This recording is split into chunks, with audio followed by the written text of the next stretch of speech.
Really? And we're live. Hey, everybody. Mike, this is Leah. Leah. And we are with Paranormal Help. I'm going to give it a couple of minutes to give everybody a chance to get logged on. I know we started about a minute early, but we want to give you the chance to get on here. If you hear what sounds like stampeding horses, it's our cat, Dobby. She'll probably pop in a couple of times throughout. Please share. Definitely like and share. Video. That sounds so Canned. Click the button. Click the button. And then share. Share.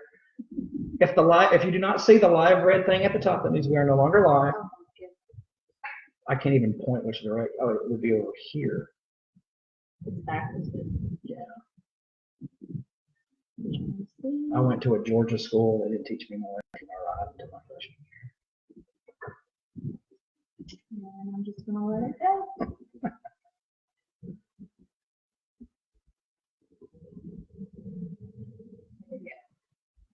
Sure. I'm going to share myself as well. Give me just a second.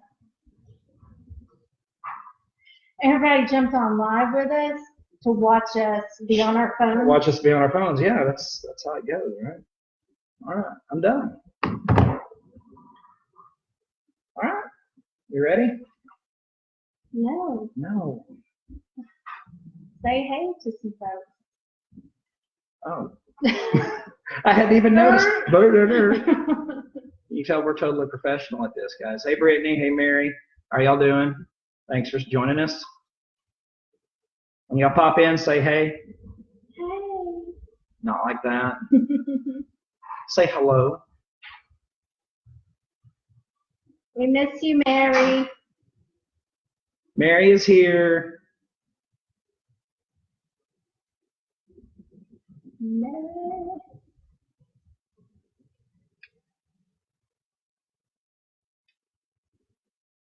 DJ. DJ. We miss you too. Yeah, definitely. Good.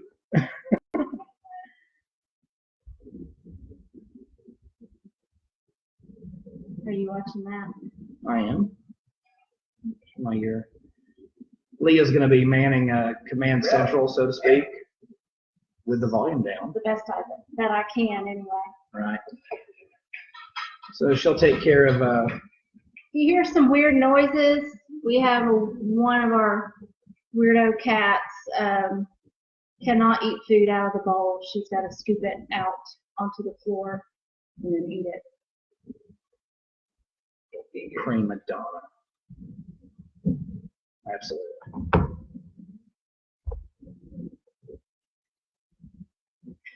Yeah, DJ. And I am.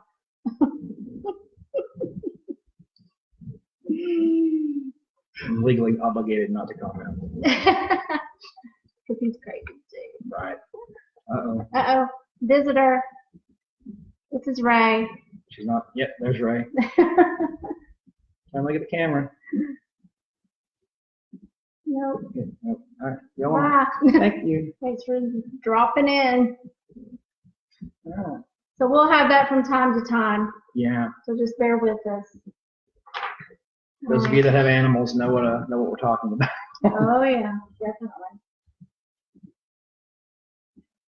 All right.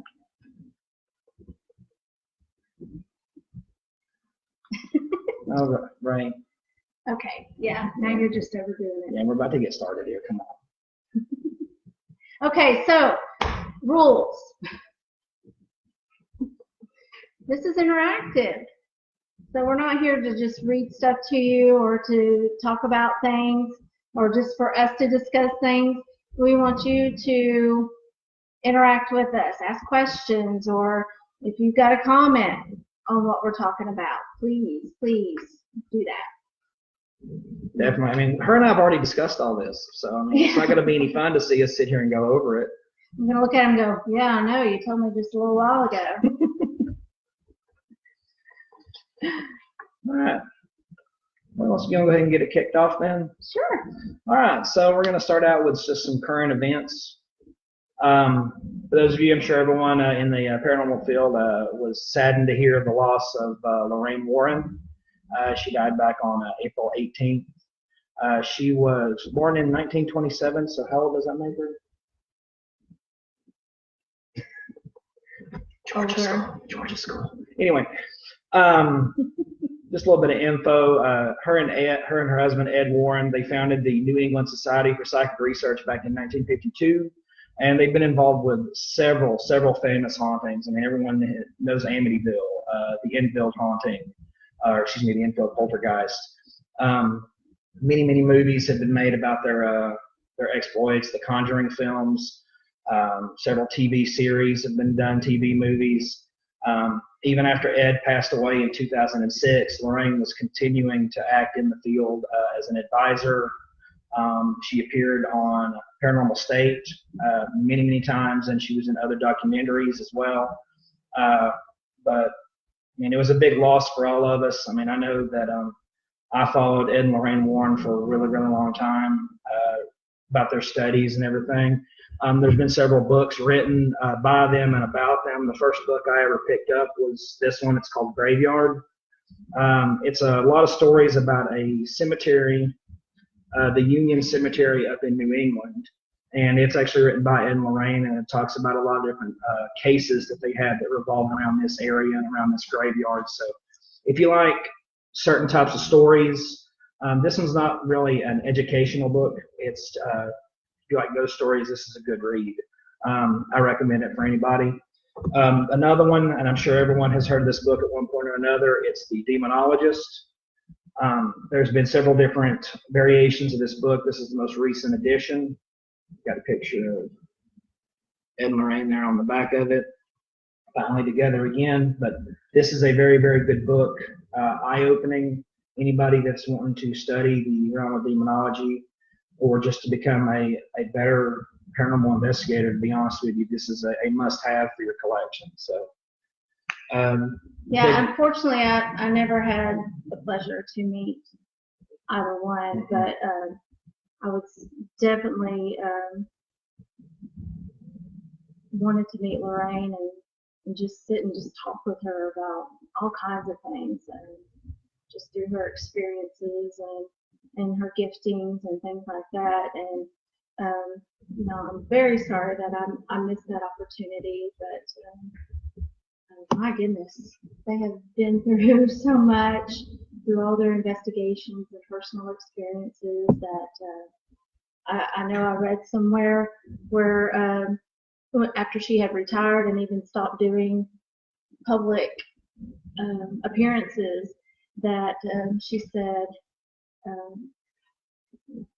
during that time frame that it was a lot more peaceful for her. Oh, yeah. And I just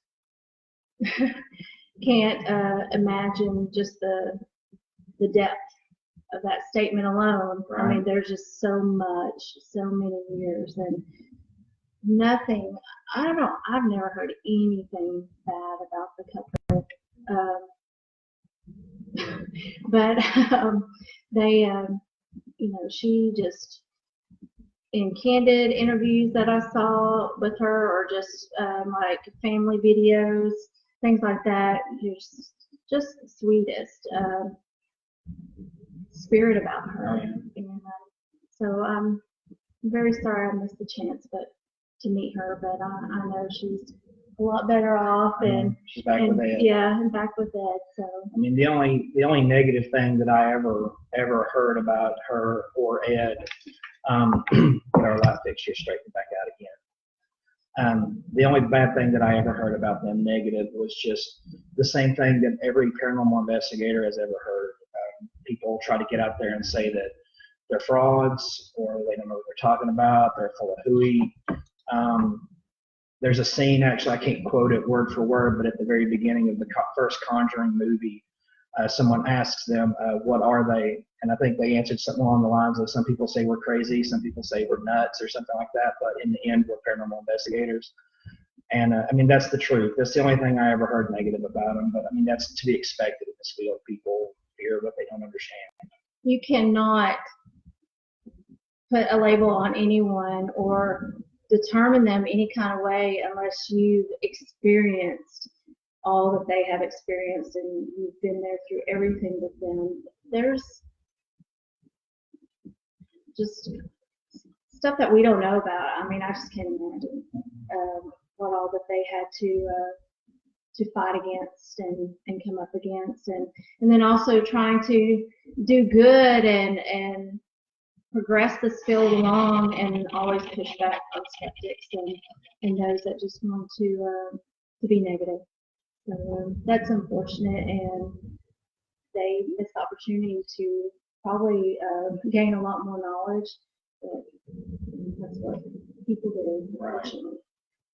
And not to sound like I'm plugging this book, but I mean, seriously, this is really good when it comes to a lot of the stuff that Leah's talking about. It actually goes in depth in several other cases and talks about the things that they had to deal with as well, not just how they helped the client, because it's a two-way street. We're helping people, but in turn, there's things that happen on our end as well. So really good read.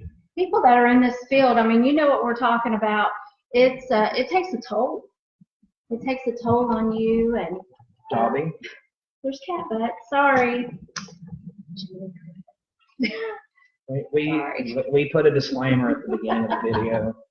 We probably need to have it in.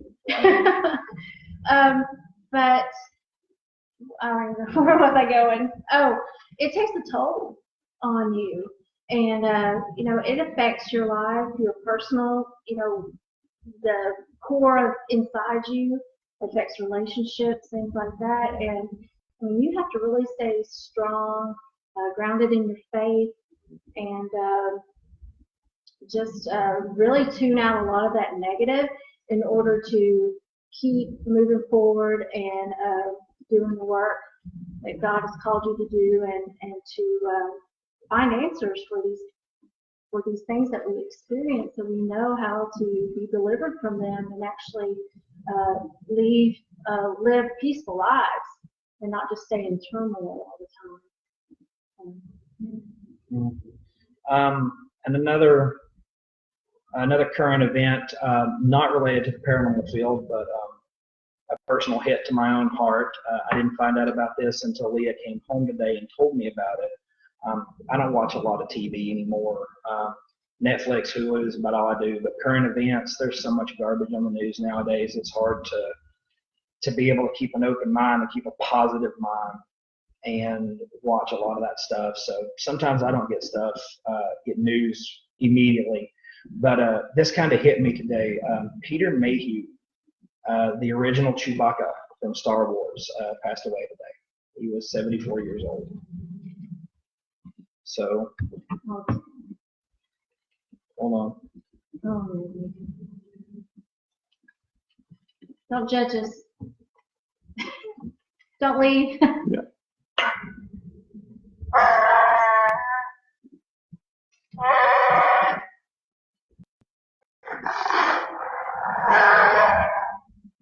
Okay, that was a little angry.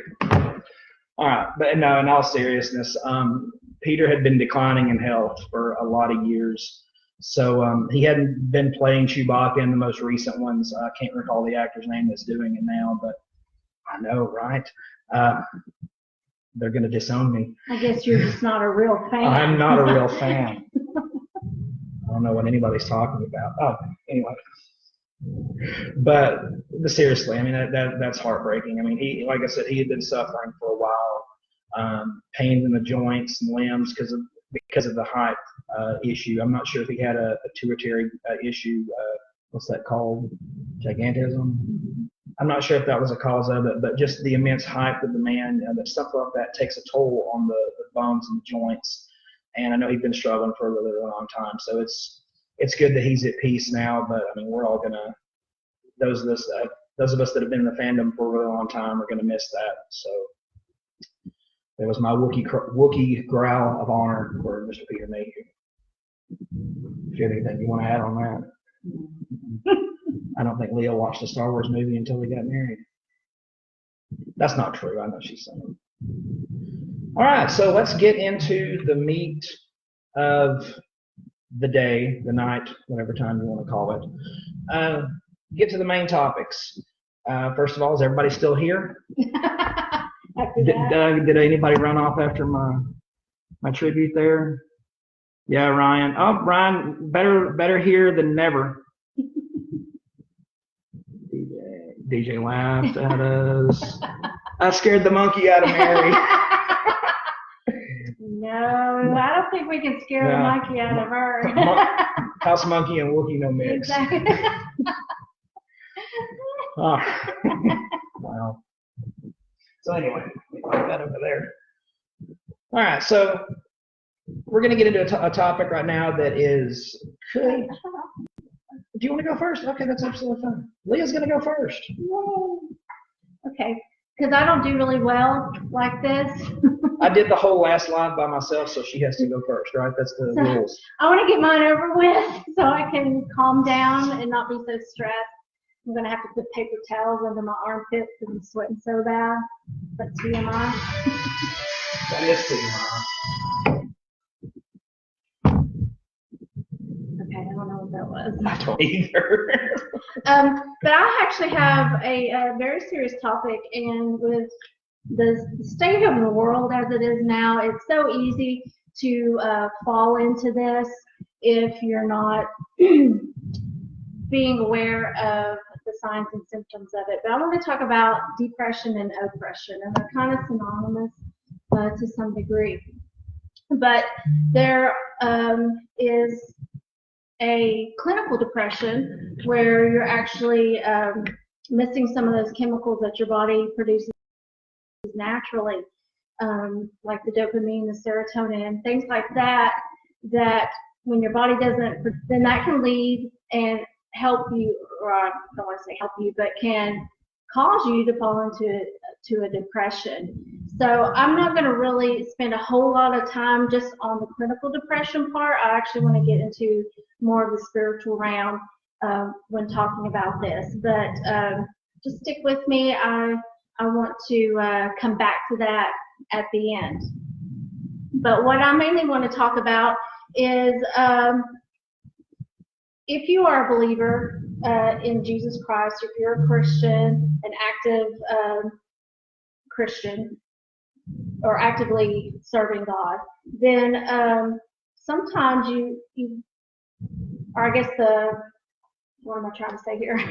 The stigma, I guess, is that you're always supposed to be happy and joyful, and you got God in your life, so everything hearts and flowers and rainbows.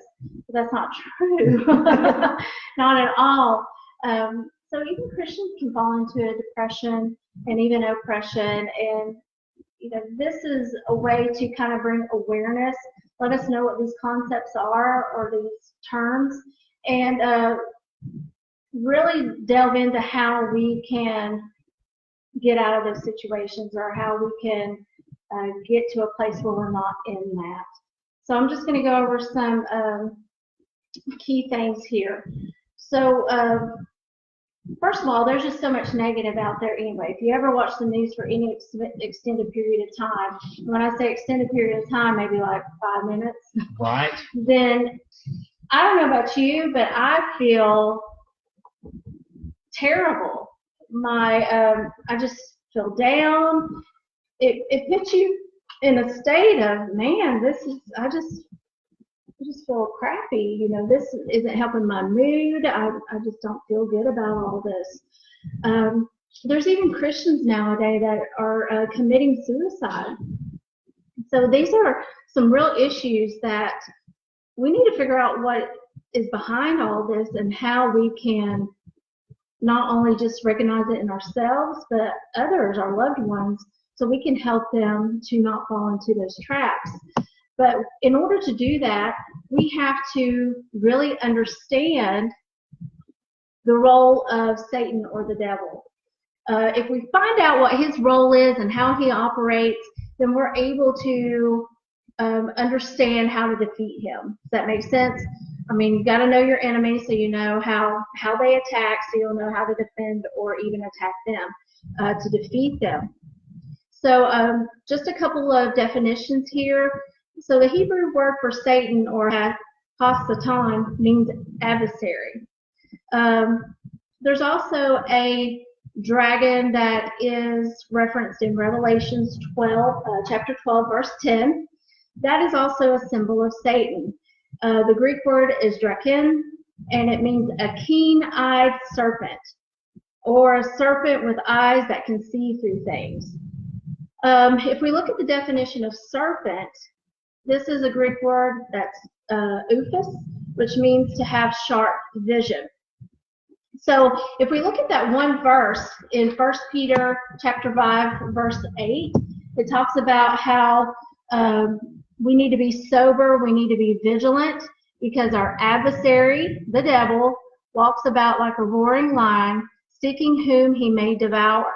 So in this text, we're talking about seeking, looking for people to devour or to ruin or to torment. So there are other attack strategies of the devil that I can cover at another time. I'm just going to kind of concentrate on this depression and oppression. In Matthew chapter 4, he is called the tempter. It comes from the Greek word parasso. It means to scrutinize something under pressure. So when temptation is a pressure that comes to people, it's meant to pressure them, to tempt them, to test them, to step outside of a boundary. So that's what temptation is. Now the Greek word for devil, diabolos, means accuser. So Satan is called the accuser of the brethren day and night. And that's from Revelation 12:10. So he doesn't really have anything else to do with his time, but be there in the courtroom of heaven and constantly accuse those, especially believers. One second. Oh, sorry. Ryan actually says, he's got a comment. It says, not sure if it is related, but when they describe the signs of the times of the second coming, was there not times when there would be sad and depressing times? Well, sure. I think that's very evident today. Definitely. Absolutely. And this is what this is going to cover quite a bit of. Excuse me. But if you look in Revelation 12:10, it talks about the devil being the accuser. So an accuser is defined as one who is against one in an assembly. So for our mind's eye, or for some imagery, the devil is like a prosecuting attorney in the court of heaven. And what he's trying to do is to accuse Christians of sins that they have committed before God can forgive them. So he's accusing them before they can be forgiven. I mean, that's all his job is to do, is just sit up there and accuse and accuse and accuse. Right. In 1 Thessalonians 2:18, Paul talks about how Satan actually hindered him. Now, what does it mean to be hindered? Well, this is another role of Satan, is to hinder us. So the Greek word hinder means to actually cut into. Have you ever been driving on the road and someone cuts in front of you and you have to slam on the brakes? Am I the only one? No. Okay. And that's when Mike's road rage kicks in. So what that does is Satan is actually cutting into a situation to stop you. He wants to slow you down or even stop any type of progress that you're having.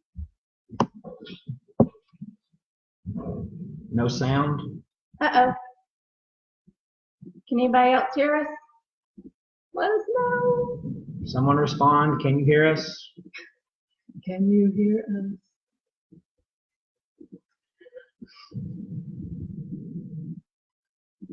Stop. Okay.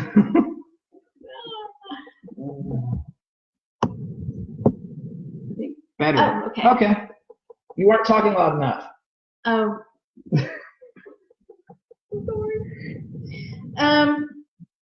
So yeah, in 1 Thessalonians chapter 2, verse 18, talking about how another role of Satan is to hinder us. Yay! Thank you, Mary. He's also an oppressor. Satan, that is. So satanic or demonic oppression or even depression is caused by evil spirits. So in Acts chapter 10, verse 38, oppressor means that they have dominion over a person or over a situation.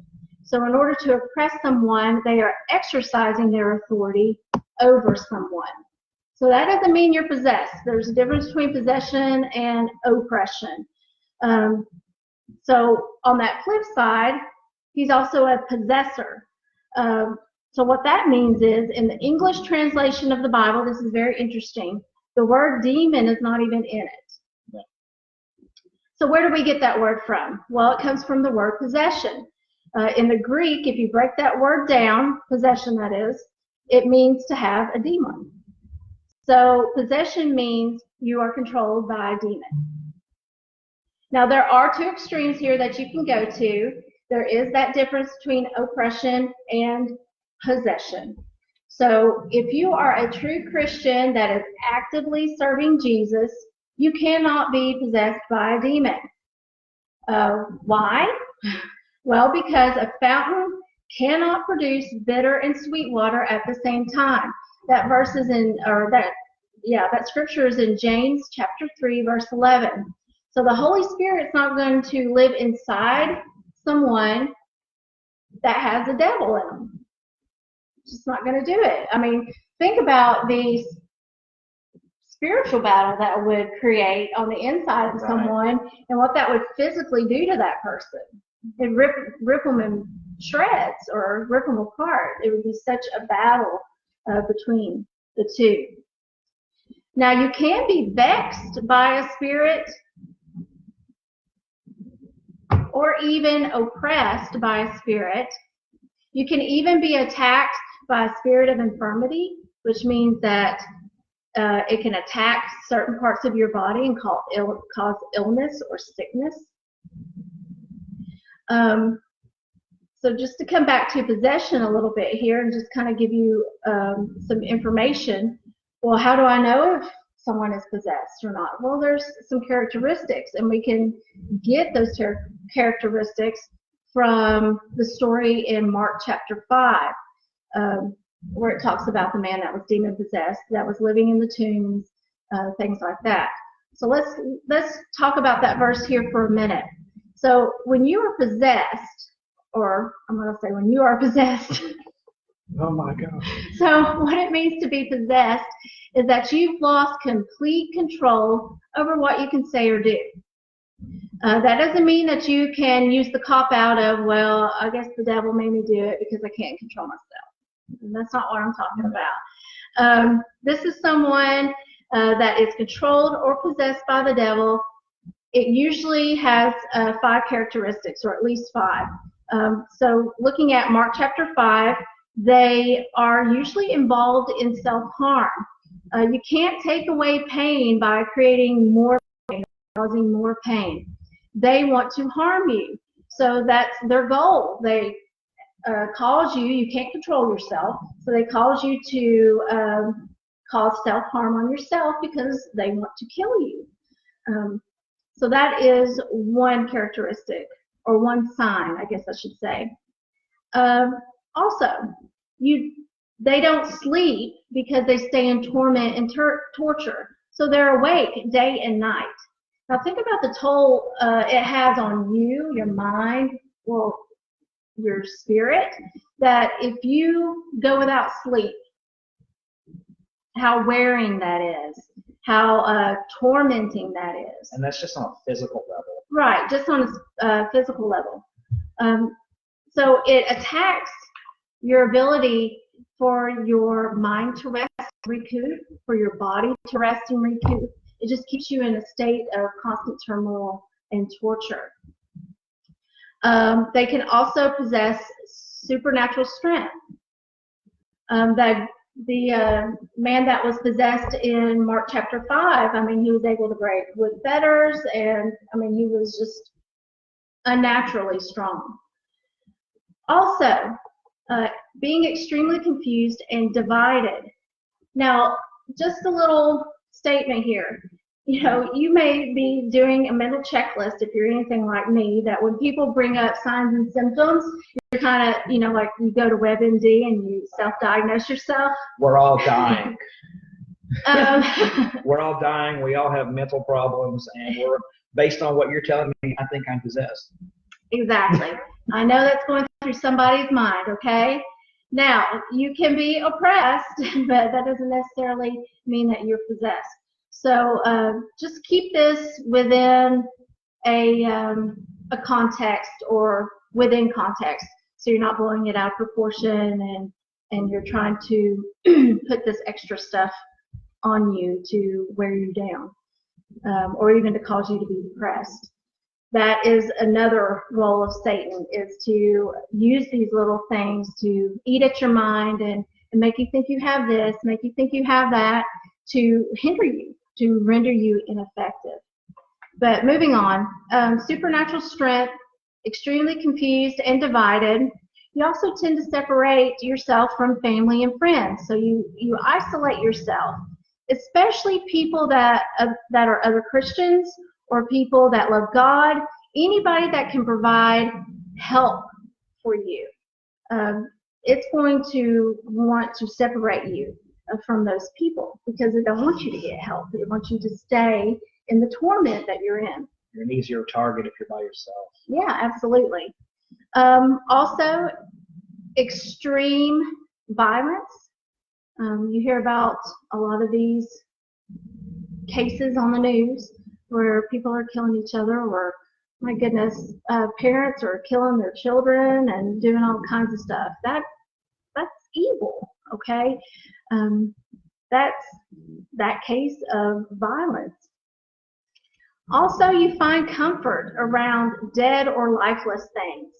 You tend to live in your past and live in your memories, okay? When you dwell on those things, it does bring you into a state of depression. It brings you into that weaker mindset. So now you're open to those other things to come in and live in you.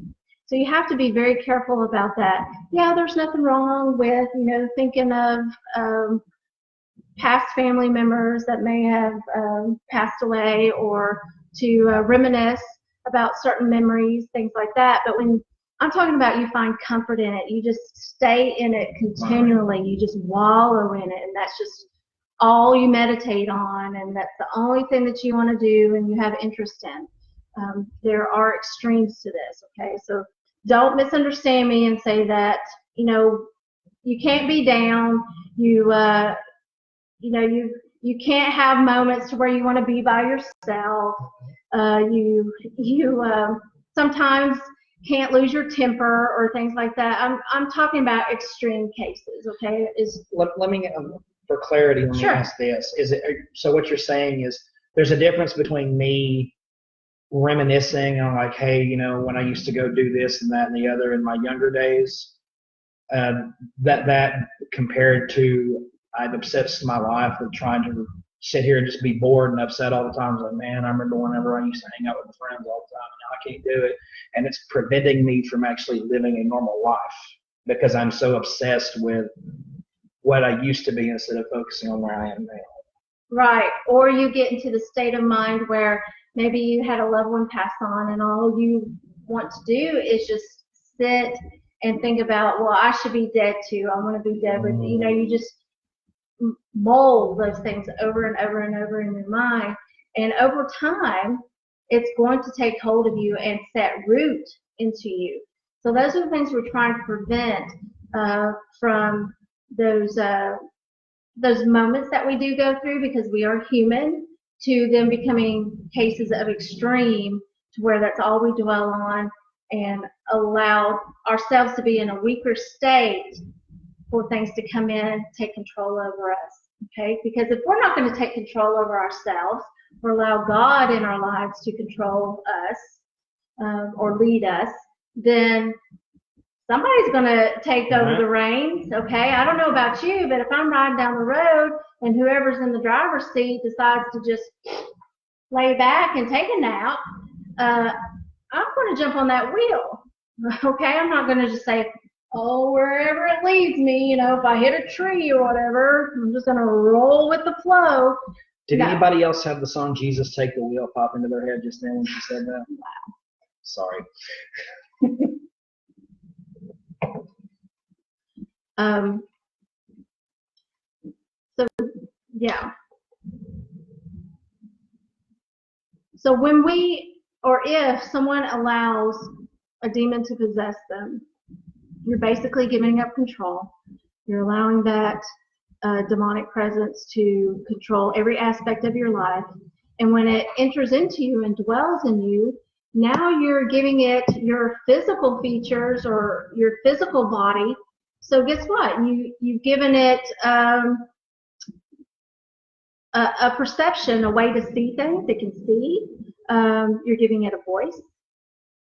You're allowing it to use your hands to commit evil. So we're giving the devil, when we allow it to possess us, to take control and to use us. We're just now a shell for it to do whatever it wants to do to others and ourselves. That's right, DJ. A couple of people have popped in as we've been going along. Hey, Jennifer, Megan, I saw you pop in. Hey. Megan's my daughter. Okay. So any questions about possession before I move on to oppression, depression? Any questions? Any comments? Yeah, that makes sense, or can you please clarify a little better on something? Send us a bunch of thumbs up. I will add one thing. I tried to look it up here on my phone real quick, because I don't want to butcher the pronunciation. But I remember a pastor, Pastor Ron Phillips, actually at our church. The word demon is actually, I think you said it right, daemon in the original Greek, and it means through the mind. So it kind of goes into hand in hand there when you've got possession and through the mind. Because where does it all go? It's exactly what she's talking about. So I just wanted to throw that in there. Yeah, absolutely.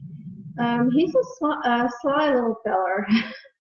And, I mean, that's putting it lightly or in a lighter sense. Yes, Jennifer, you're still live. Or we're still live. I hope you're still live. That would be weird. Better late than never. We've made contact. So, yeah. Possession is rare for the most part. I mean, we, I guess, are aware of it more now because of movies that have come out, things like that. DJ says, you made Mary look at me a few times when you were explaining it. So glad you clarified it with me. We all do it. Everybody has a doctorate now. Well, yeah. Well, I mean, if you can read WebMD, yeah. I'm going to go completely off topic here. The internet has made everybody everything they could ever want to be. My Logan, our son, he learned to play piano, guitar, Rubik's Cube, build Lego things. YouTube. Everything. So I'm going to get my doctorate. He doesn't even need to go to school. No. But if I write something in cursive, he can't read it. I don't know about that. You can. I just saw something the other day that said something along the lines of this generation can't read cursive, and so it wrote in cursive, all old people we attack at dawn. So they've even coded math, just basic math now. I can't even do this Common Core mess. It's confusing. It's like 800 steps to my 3 steps of long division. Sorry, 3 + 2 is 5.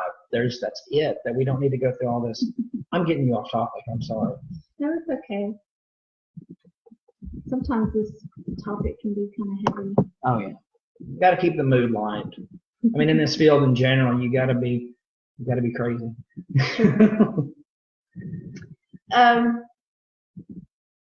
So just to kind of give you some background and some awareness about some facts about possession, things like that. Moving on to really what the topic that I want to concentrate most on is the oppression and the depression. So when we are oppressed, all it is, or when we have oppression, then we're oppressed of the accuser. So think about how you're accused. It comes to you by listening to the wrong voice. Now, I know I'm not the only one, but how many people hear in their mind, you're not good, you're no good, you're worthless, God doesn't love you, He doesn't care about you, nobody cares about you, you're all alone, nobody understands what you're going through, no one would ever do the things that you have done, God will never forgive you, you've just done too many bad things, you're kind of beyond hope. All those things are accusatory. It's just a lie. And even the voice of, yeah, you're alone, you have no friends, you're worthless, you might as well just end it all. End your life. That reminds me of that scene with Mr. Incredible. I haven't seen the second Incredibles movie, and I haven't seen the first one in years, so the reference is lost on me. I'm sorry, Ryan. Is he referencing The Incredibles? I think so. Or is... We have failed. Ryan, we're completely out of the loop here, man. I am so sorry. Wow. I work with Ryan, so I'll probably never hear the end of this. So some clarity on that, Ryan. So right, please tell us what we're missing. Tell us how old we are. And yeah, that's true, Mary, and that's the best thing that you can do, because if you do stay in a negative attitude or think negative about everything all the time, then yeah, it's going to make you miserable. Absolutely. So yeah, he's a liar. That's all false information from an accuser.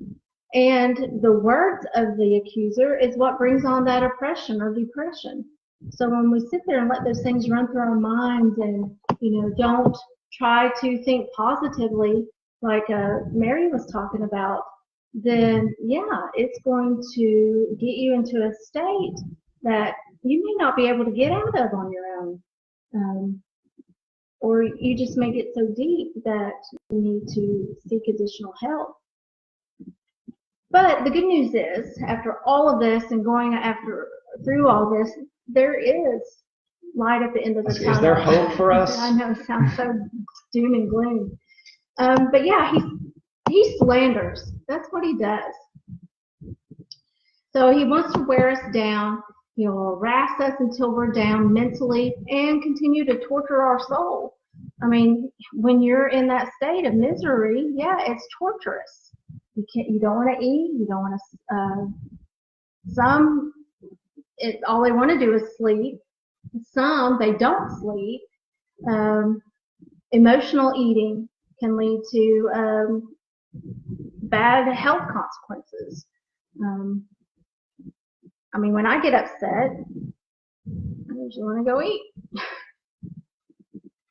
That's why I look like I do. No, I'm kidding. Should be a lot bigger. Anyway, I'm just kidding. So, hey, Bethany.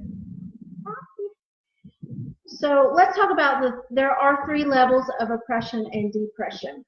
You have uninvited oppression, depression. You have self-invited oppression and depression, and then satanic oppression and depression. So the uninvited, that is, you didn't invite it in. But it happened anyway. Sometimes it's just the cares of life do that to us. I mean, it's not anything that we've invited into our lives or our home or workplace or whatever. It's just life, things that just happen. Now, the self-invited, this is where we put ourselves in situations that bring things on ourselves. When the Bible talks about the lust of the flesh will war against your soul. So if you put yourself in battles or put yourself in situations, like say that you lie. Okay, you lie about something. Well, typically if you lie, or even if you lie enough, it's going to come back one way or another. So that's putting yourself in a situation. It's not something the devil has manipulated or done. You caused it on yourself. if you walk out in the rain without an umbrella, you're going to get wet. Right. It's Simple not form. like, oh, the devil got me wet again. No, it's my favorite. Somebody told me this story one time. I'm sorry. Gentleman was driving in his car and he had a blowout on the road, and he was like, "Oh, the devil caused my car to go wreck. I almost died. He blew my tire out." It's like, no, man. The threads were bare on the tires. You weren't changing the tires Right. out. I mean, there comes a point where you got to use a little bit of common sense there. You can't give the devil a saddle and let him ride you all the time. But you can't give him too much credit for stuff either. Right. So that would be self-invited. So our own disobedience can cause our own oppression. So how do you get out of that? Well, you stop the behavior. You free yourself from those things that you're doing, and things get better. You're not in those situations where you feel like everybody's down on you all the time, or whatever, or something just keeps happening to you over and over and over. That's not always the devil. That's, in the case of, well, you're not doing proper maintenance on your car, or, oh gosh, my lights got turned off. Well, it's probably because you didn't pay the bill. So yeah. Weren't going to work, weren't making money. Weren't going to work, or you weren't managing your money properly. So you went and shopped it all, or bought all kinds of stuff instead of paying the bill. Ryan's proving our point about YouTube. He's sharing a link. Evidently, there's a scene where Mr. Incredible is trying to use Common Core math. Oh, no. So he's shared that scene for us to watch later. Okay. Thanks, Ryan. He's educated us through YouTube. Okay. It's the modern day classroom of society. Right. Okay, and then lastly, the third level, or one of the three levels, is a satanic oppression and depression. And this always will lead to a premature death or suicide. That's the only goal of the satanic oppression and depression. That's right, Jennifer. Too much VTO. We're talking about people not going to work. Another Amazon reference. So, even Jesus was tempted by the devil to kill himself. Hey, if you climb high on this pinnacle, it's the pinnacle, right? Pinnacle of the temple. Pinnacle of the temple, then, and then jump, God really loves you, then he'll prevent you from dying. Okay, sometimes those that are in those situations are in that mindset of feeling like there's no other way out, suicide's the only way. They're probably thinking that, if God doesn't really want me dead, then when I try to kill myself, he'll save me. That's a lie of the devil, okay? It's just trying to get you into another state of, well, God doesn't really love you. God's not going to take care of you. He doesn't care what you do or what you don't do. He wants you to die. And if he really doesn't, then, try it anyway. And if he loves you enough, he'll save you from it. Okay? I don't know about you, but if I jump off the Empire State Building, then I kind of caused that on myself. Right. And probably not going to live to it through it either. No. I'm not being insensitive to that. I know that there are real struggles that people go through with this, and it's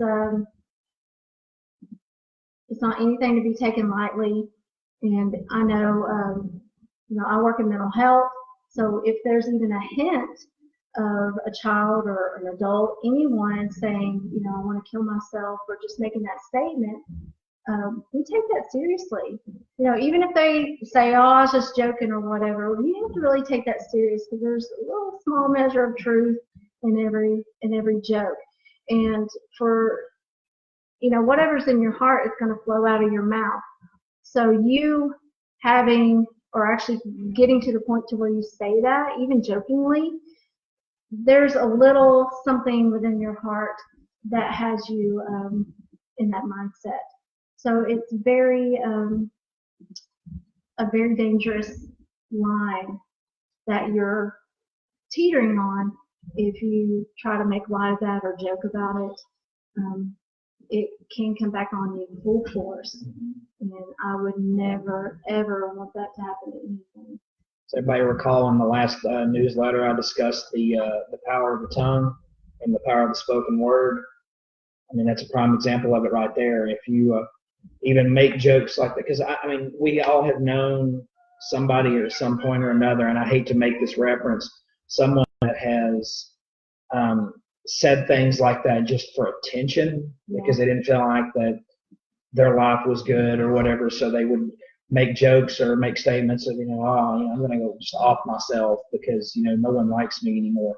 And it's a cry for help. It's a cry for attention in some situations. But if you continue to speak that type of thing over yourself, that's just like what she said. It's something that you caused yourself just by speaking it into existence.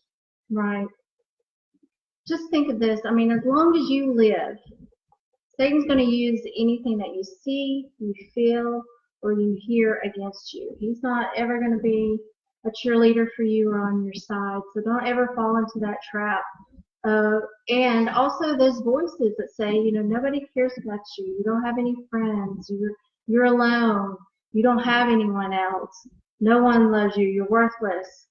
That can and will only be the voice of the devil, of Satan. He wants to destroy you. And, he wants to render you ineffective for anything or any purpose that God has for your life. And that is the easiest way to get at us, is to hit our self-confidence, to hit our positivity, to hit how we view ourselves. So you have to be so careful about that.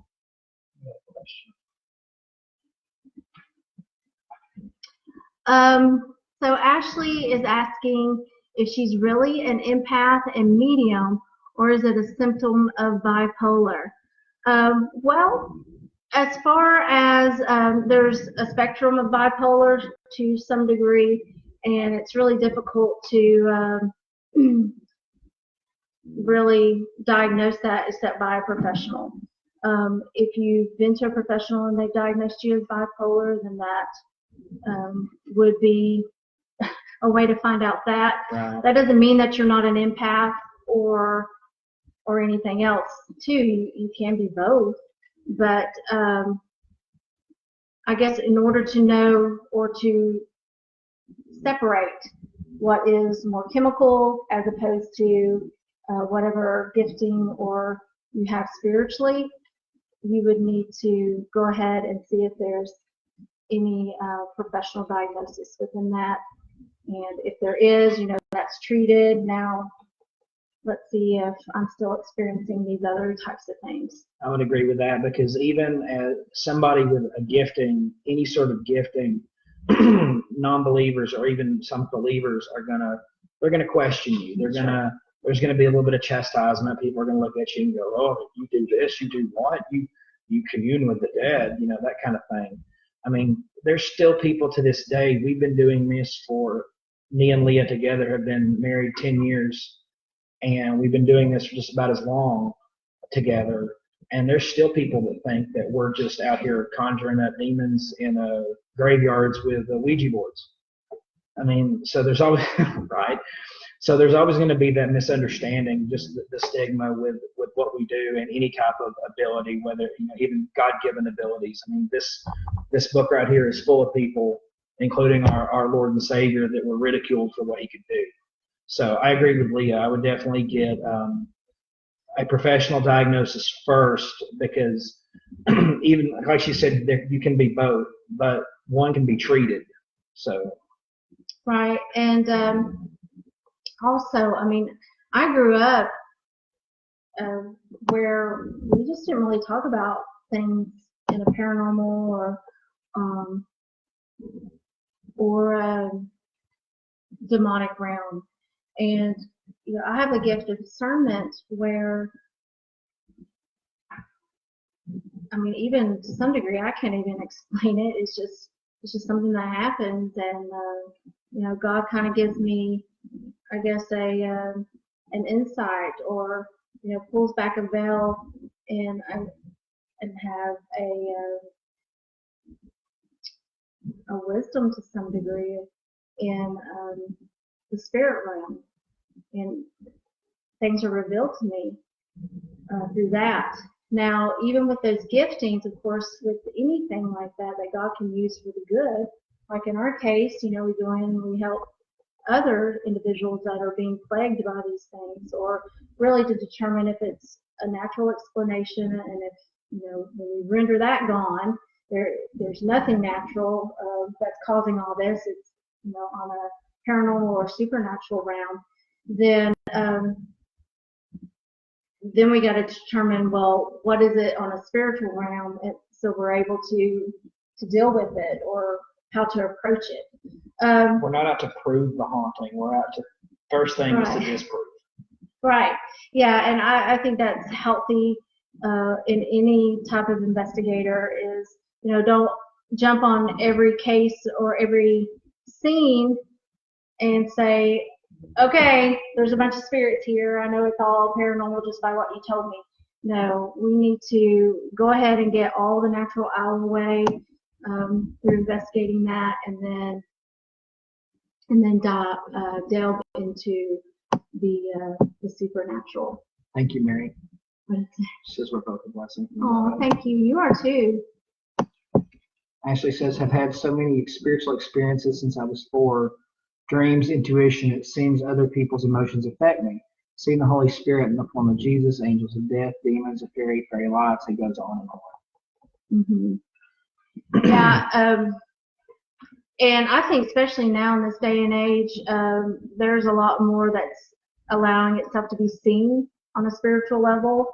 It's kind of making its appearance, where everything was kind of hidden back. I think it's becoming more open for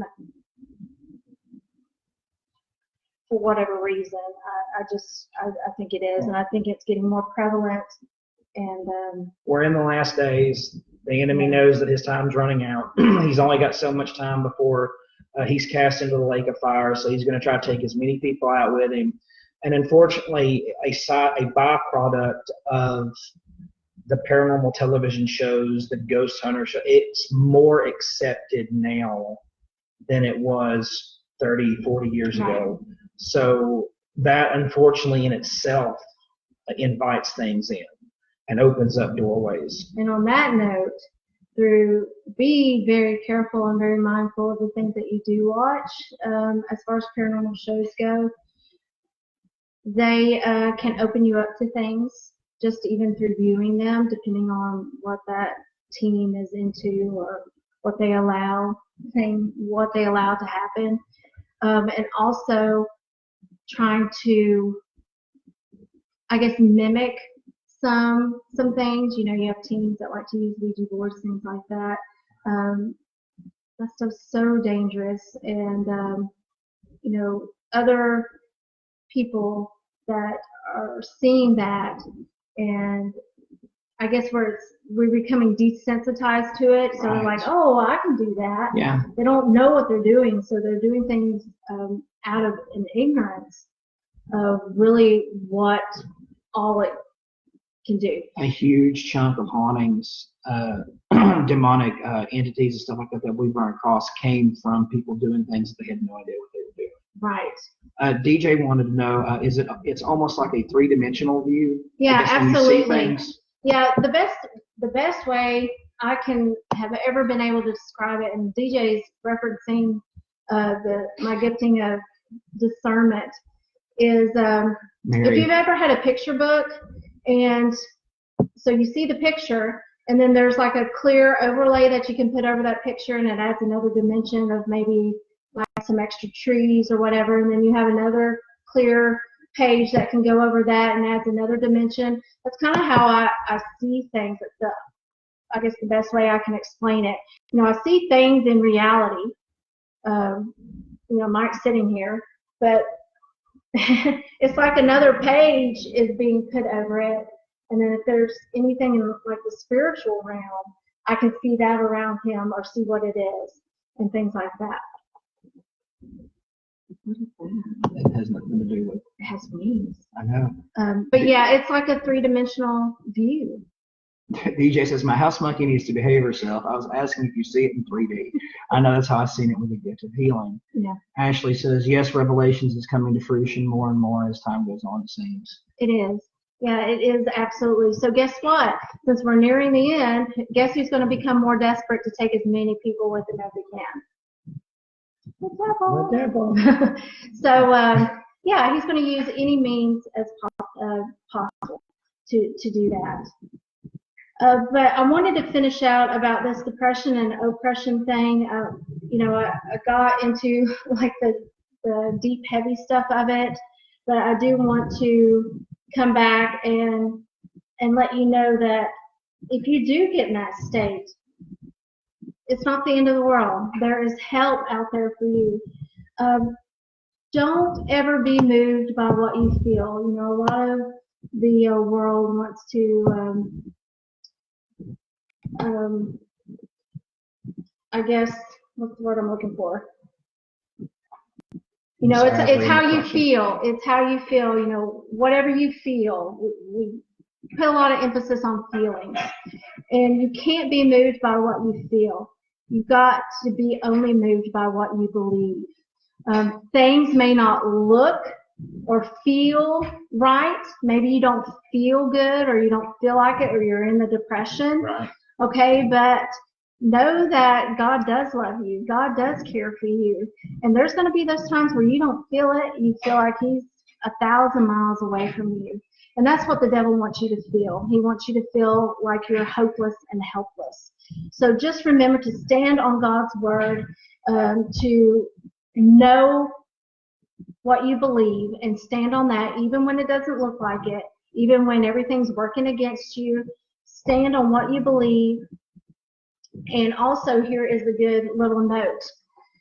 If you concentrate on demons, if you concentrate on the negative, on those types of things, then guess what's going to show up? Demons and negative, yeah. Yeah.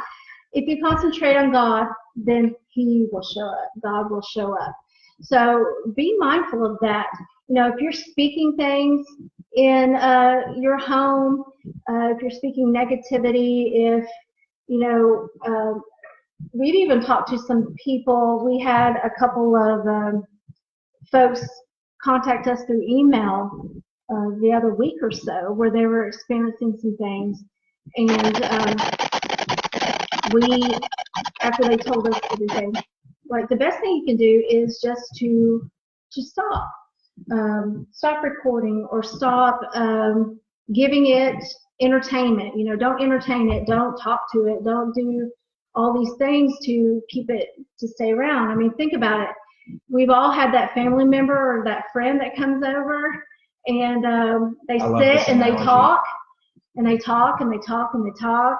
Here it comes. It rolls around to midnight. You're like, oh my gosh, when are these people going to leave? But you're sitting there talking to them. You're still engaging in conversation.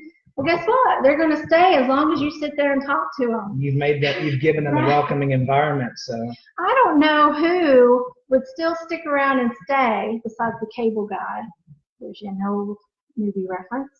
That if you just got up and walked out of the room and went to bed, or if you just spent time in reading the Bible or reading uplifting things or watching uplifting shows, then they're going to leave. So sometimes those things can be handled that, just not entertaining it, not giving it the what do you call it? Not letting it get its foot in the doorway. Yeah, and you're just not paying it any attention. Now, sometimes things are on the extreme level where, you can ignore it all day long, but it needs to be rid of other ways. And also know that once you get rid of something,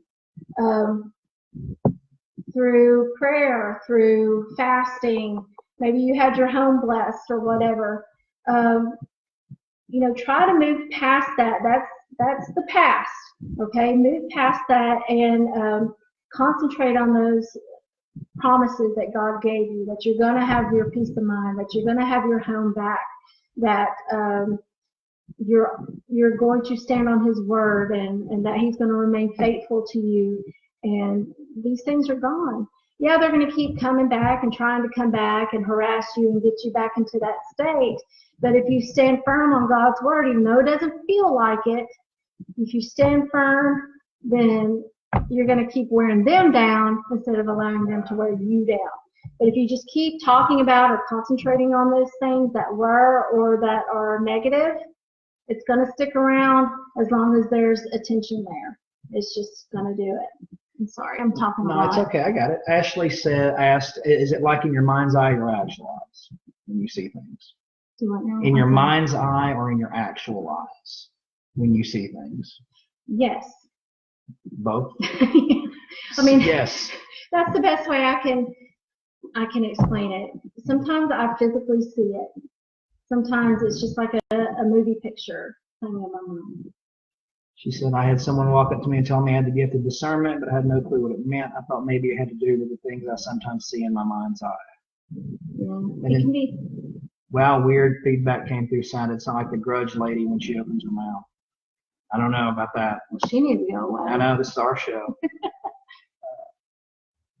What you put in comes out, my stepmom says. Absolutely. That's Absolutely. True. That's true. Ignore it. That's right, Log. DJ. Amen, sister. You know that better than anybody right now. But yeah, I just and then also just to move on, I know I've kind of belabored this topic, but it's an important one, though. If you do get into that oppression and depression, or if you've had something going on paranormal in your house, that's traumatic. Any of that's traumatic. So I encourage you to please talk to someone.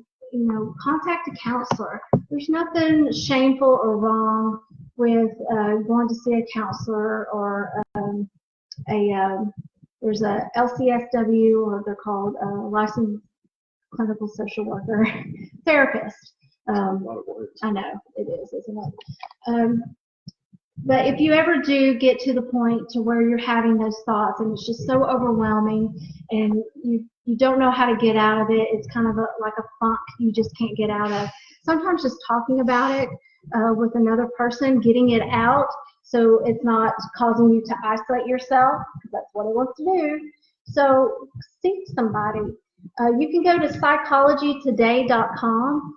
It's a database of counselors and community resources. All you have to do is just type in your zip code, and it'll tell you who is covered by your insurance. If you have insurance, you can even look under what type of counselor you want. If you just want a counselor that kind of concentrates in this area, or if you have a counselor that's more faith-based, you have those options to look and see what's available in your area. Also, if you ever get to the point to where you feel like you want to harm yourself or even commit suicide if you don't want to live anymore, there's an excellent resource. It's called Text, or you can text 741-741, and a crisis worker will text you back immediately. We're kind of in that day and age where you don't want to call anybody up or anything. You don't really want to talk to anyone. And I guess if you're in that state of mind, sometimes you don't, but you still want help. I'm sorry, LCSW. Ashley. It's licensed clinical social worker. But if you just want to text someone, hey, I'm just really depressed, and you text that to 741-741, a crisis worker will text you back immediately and continue to text with you. Okay, so that is awesome. If you want to know more about that crisis text line, you can go to crisistextline.org and get more information on that. There are resources out there. I urge you, please, please, please utilize them. There's, back in the day, it used to be shameful, or they would hide people away that had mental illness, right, things like that. We are evolving out of that mindset, And I encourage you, please, please go talk to someone. And if you have those questions, I'm not sure if I am being, demonically oppressed or depressed, or if there's a chemical imbalance or I'm not producing those chemicals. These folks are qualified to help you. So please, please, please seek help.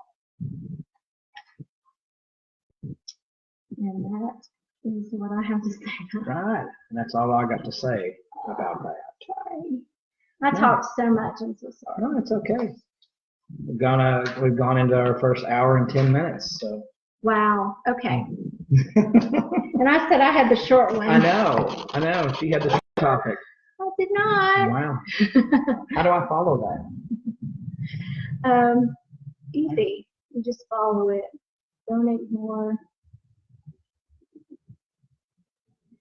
Right. Absolutely. Yeah, absolutely. Don't give it any entertainment. Come here, Dobby. She wants to be sweet. Dobby intermission. This is Dobby. Named after the little elf. The house elf from Harry Potter. Wow, she's thrilled. I know she hate the wall right now. She likes to sit on me. Okay. All right. So any questions or comments? Y'all still with us? You want us to keep going? Yeah, let's see that. Do we need to take a break, or do we need to keep going, or do we need to call it and discuss Mike's topic another time? Where's everybody at? How do you feel? That's a psychology question, is it not? How does that make you feel? How does that make you feel?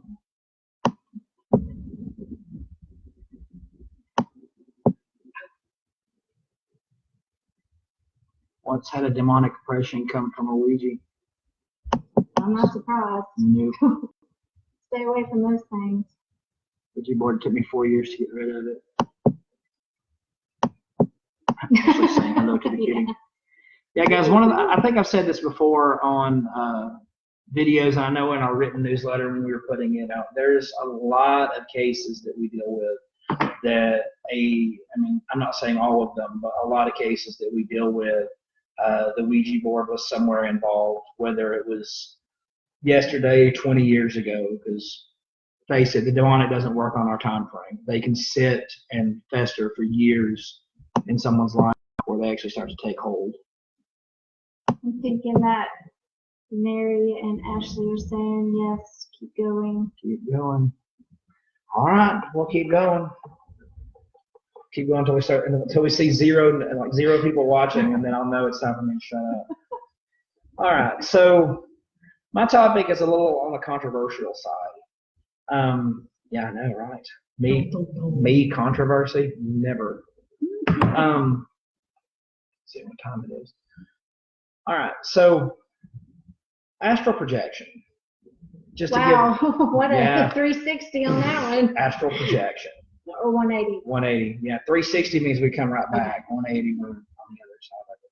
I'm not a math major, okay? Right. You need to do that Common Core math with Mr. Incredible. Right. All right, so astral projection. So this has come to light to me recently that there, how do I tread on this lightly? There are people out there offering this as a service. I'm just going to put it that way, to help other individuals with certain things, with things in their home, things going on in their lives. And this it disturbed me just a little bit because, first of all, I'm skeptical. It's just who I am.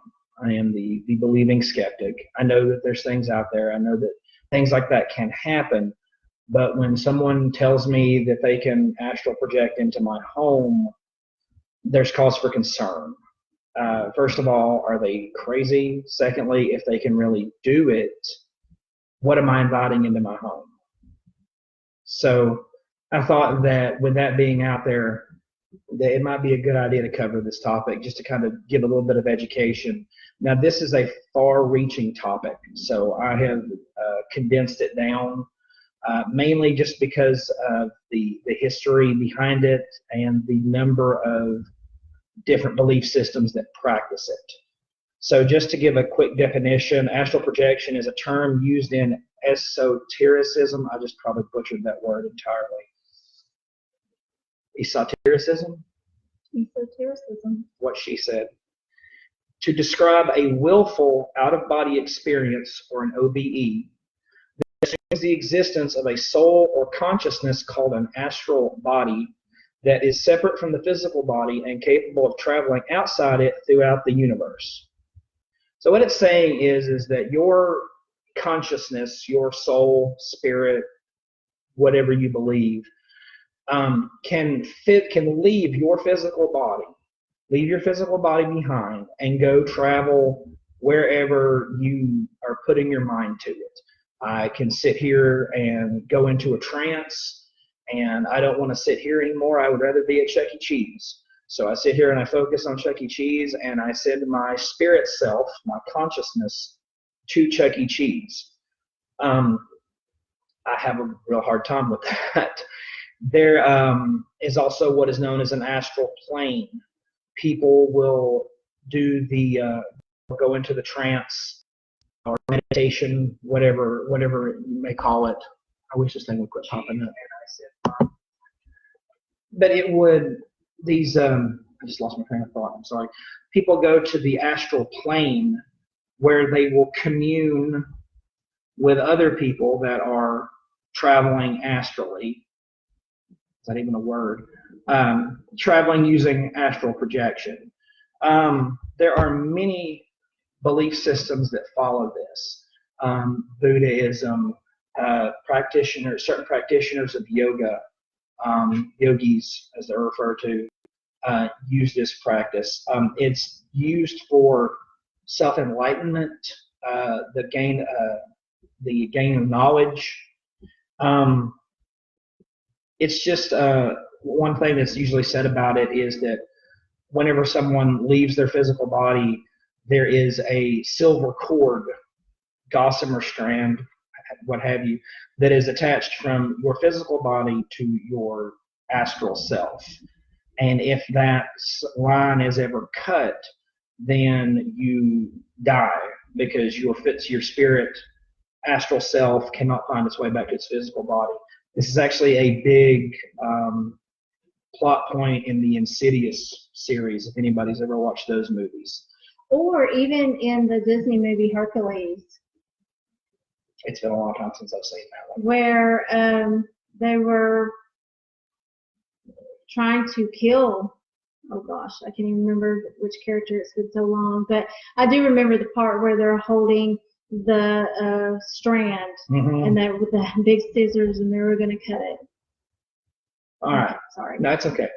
So there are, like I said, people travel to other places, but most stories that I've read, most studies that I've looked into, they travel to this astral plane in order to gain knowledge.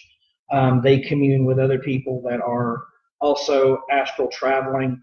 And there is talk of what's called entities, trickster entities that hang out on the astral plane. I'm going to be blunt. That's a nice way of saying demons. It's just what it is. What are they called again? Trickster entities. They cause mischief, which that's how the devil gets in is, oh, it's just mischief. Oh, it's playing with me. Yeah, it's playing for your soul is what it's doing. So these things get out there, and these people go and they commune with them on the quote-unquote astral plane. I'm not going to get too in-depth in it because in this study I found that there are people, and please forgive me, I hope the children are in bed, that go to this astral plane to have astral sex with other people and other entities. Well, why not? Right. And unfortunately, there have been cases of astral rape. What? Let me say that again with a straight face. There have been cases of astral rape. Now, I don't want to take anything away from anybody like that because there is a potential that I'm not talking about just from another person, another astral person. I'm talking about from these entities because we've talked in the past that there are, sexual demons out there that will prey on you. Absolutely. So that's very possible. I just gave a...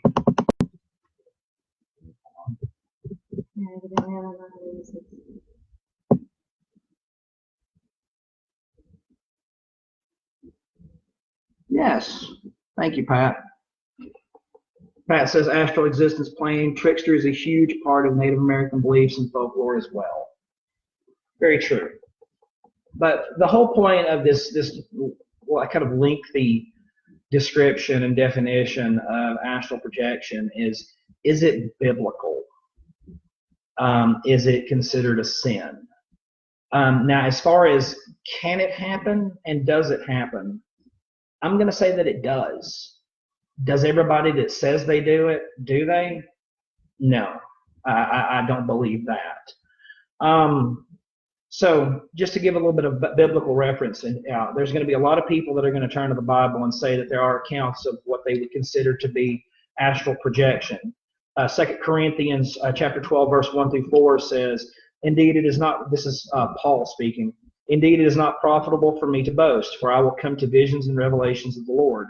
I know a man in Christ 14 years before, whether in the body I do not know, or outside of the body I do not know, God knows. Such a one was caught up in the third heaven. And I know such a man, whether in the body or outside of the body, I do not know, God knows, that he was caught up into paradise and heard unspeakable words, which it is not allowed for a man to utter." So even Paul there says, he's not even really sure what was taking place there. Did God spiritually take him up into heaven? Did God just give him a vision?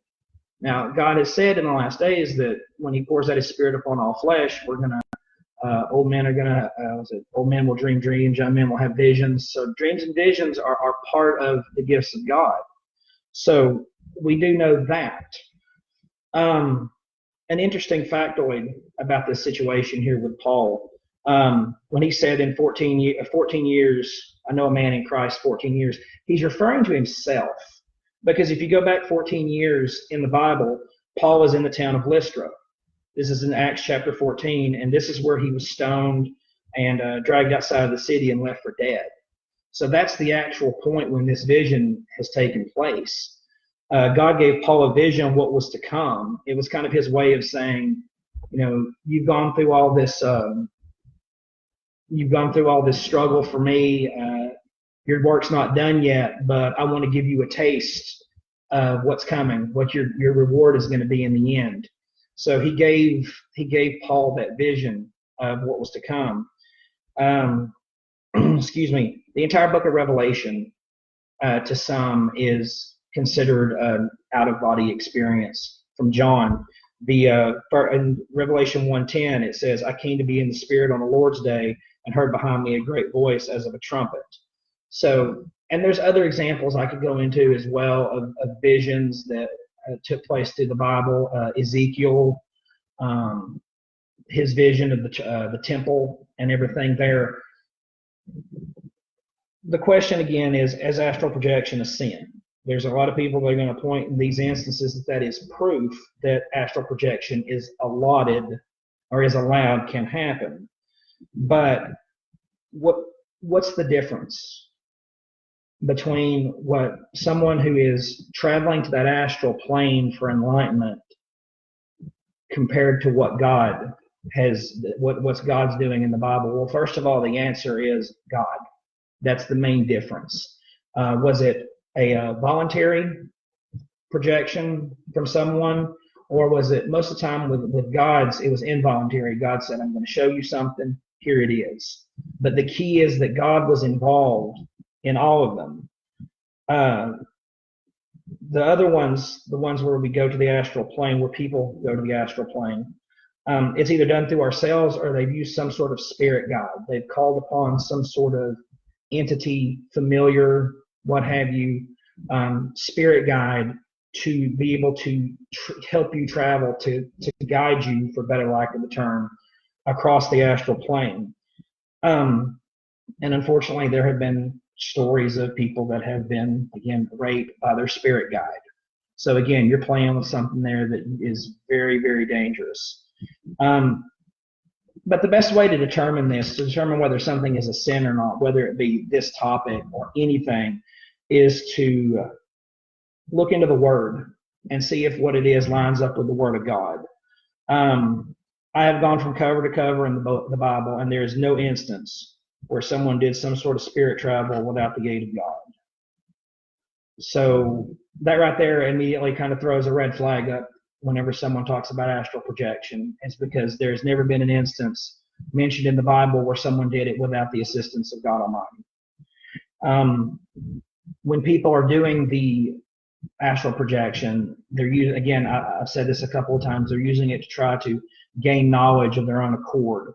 Proverbs 3:5-6 says, trust in the Lord with all thine heart, and lean not unto thine own understanding. In all thy ways acknowledge him, and he shall direct thy paths.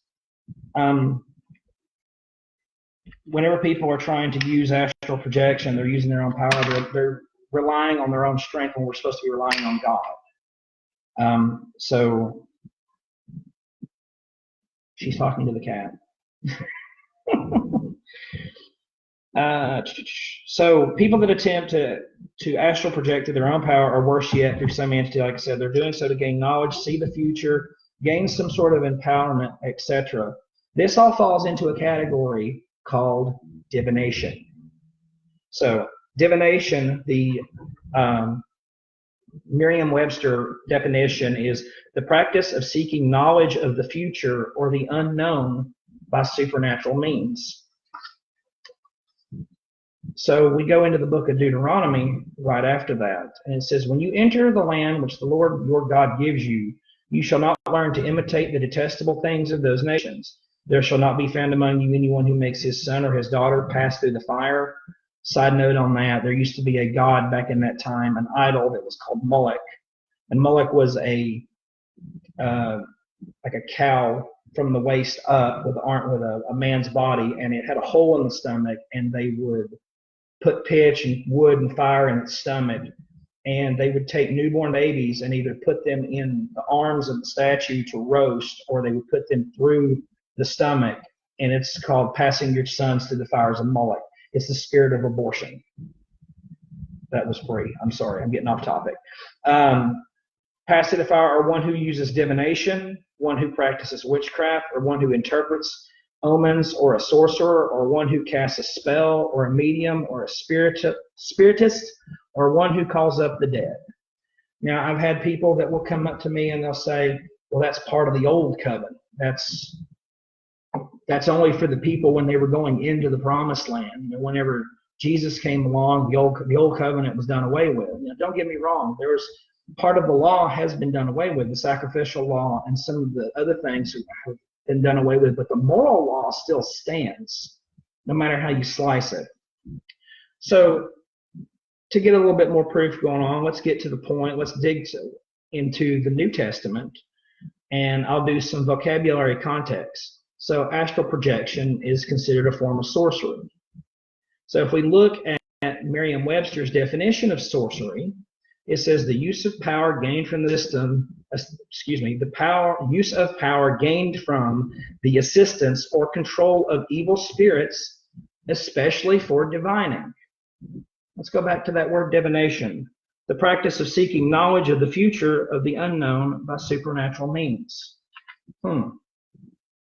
So if astral projection is sorcery, and sorcery is a form, or divination is a form of sorcery, so we already told the Israelites going into the promised land that they weren't allowed to practice that.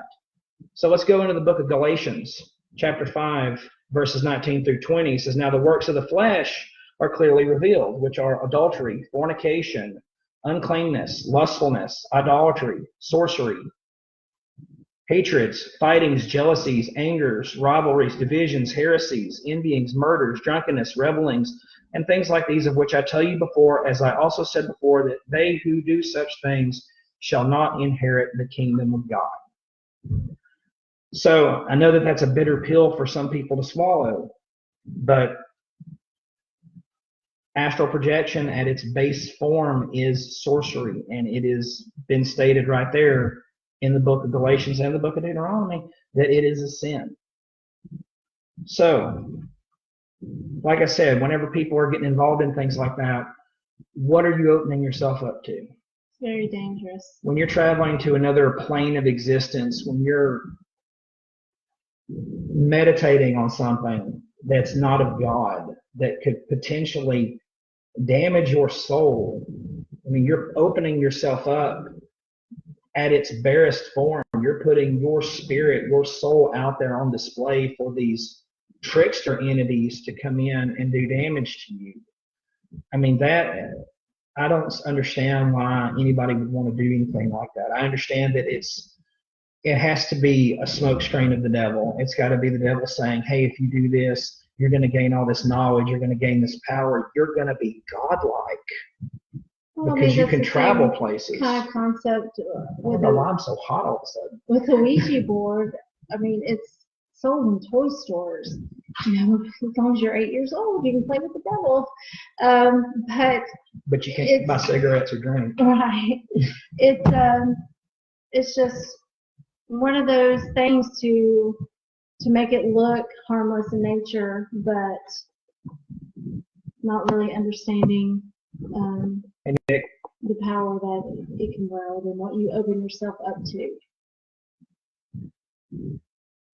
so Yeah. I actually had one other thing I wrote down here after the fact. I need to look this up real quick. So I thought this was really, really interesting. So since we're talking about astral projection, which also falls under what a lot of people would call New Age belief, but also falls into the occult. So I found this really, really interesting. So if you go into look at the definition, I know I keep using definitions a lot here today, but I mean once you get to the root of a word. Well, sometimes we throw around words and we don't really understand what they mean or what we're saying.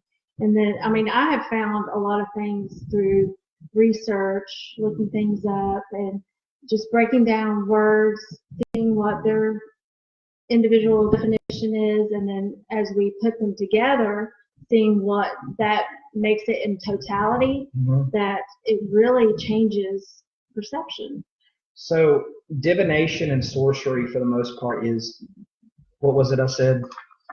The purpose of seeking knowledge of the future. So if you take the word occult and look up the definition of it, it means secret or hidden knowledge.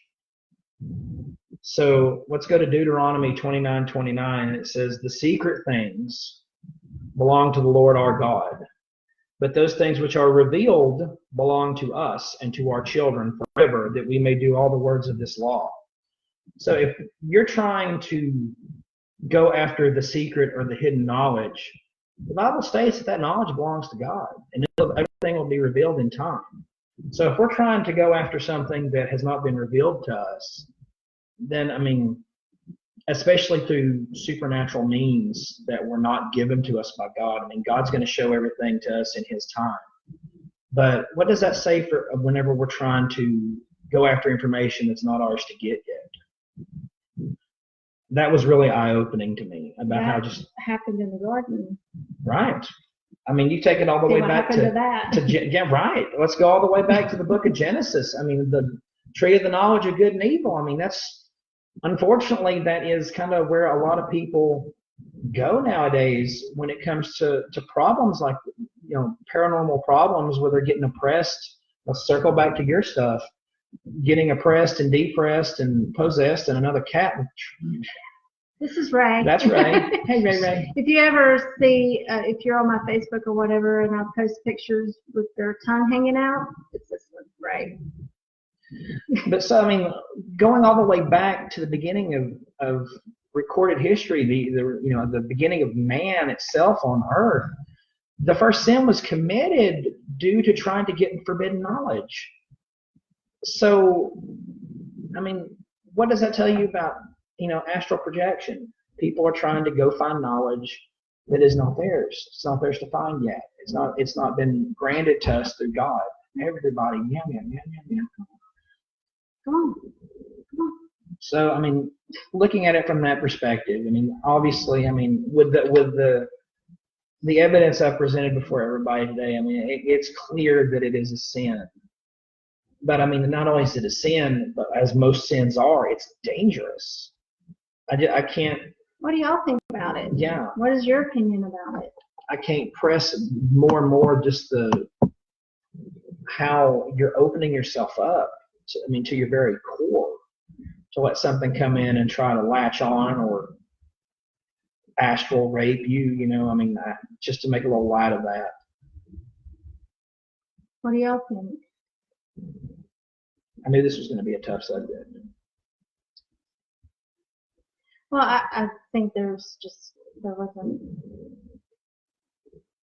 a whole lot of knowledge out there about it. I mean, it's entirely subjective. Right. You can only,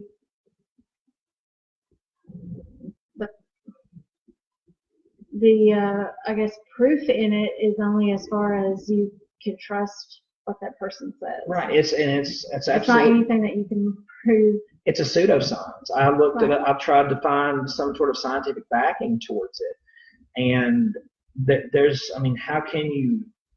First of all, my question will be, how can you prove it? But no one has been able to prove it from a scientific perspective as of yet. DJ, it is dangerous. Yeah.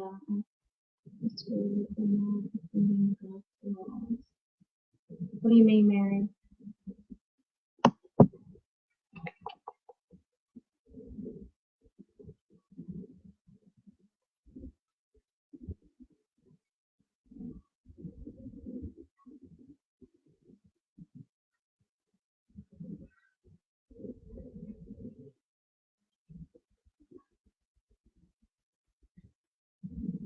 While she's getting us more clarity on her question, I think it was a question. Yeah, it says, as a paranormal investigator, am I offending God's laws?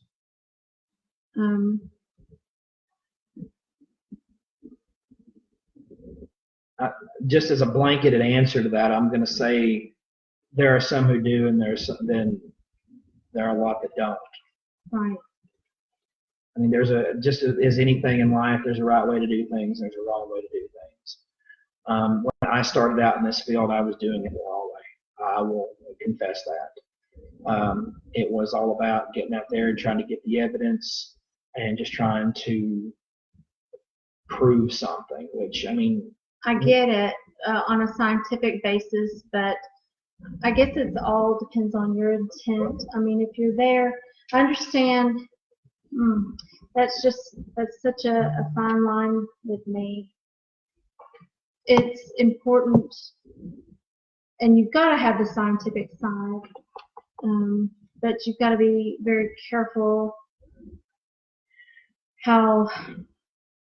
DJ, that's a stigma that anybody in your situation would get. But it's like I told you, what's in that house was there long before you were. It wouldn't have mattered who moved into that house. And I mean, even if it all transpired while you were living there, that doesn't mean that you necessarily did anything wrong.